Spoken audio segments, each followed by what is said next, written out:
नाजरीन, आपको आगाह करें भक्कर से, जहां हमारे ब्यूरो चीफ राना अमजद बोबी के मुताबिक भक्कर रेवेन्यू आवामी खिदमत प्रोग्राम के तहत जिला में खुली कचहरियों का इनेकाद तसलसल के साथ जारी है। ये बात डिप्टी कमिश्नर इमरान हामिद शेख ने डीसी ऑफिस में मुनक्किद होने वाली खुली कचहरी से खिताब करते हुए कही।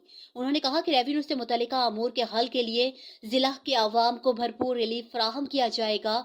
इस सिलसिले में रेवेन्यू अफसरान अवामी मसाइल को बिला ताखीर हल करें। डिप्टी कमिश्नर ने कहा कि खुली कचहरियों में ऐसे अवामी मसाइल जिनके हल के लिए वक्त दरकार है, मुकर्रर करदा टाइम फ्रेम में वो मसाइल हल करके मुतल्लिका अफसरान रिपोर्ट पेश करें।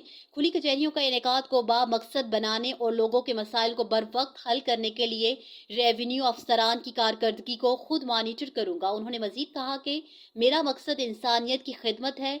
इस ज़मन में हर मुमकिन इक़दामात उठाए जाएंगे।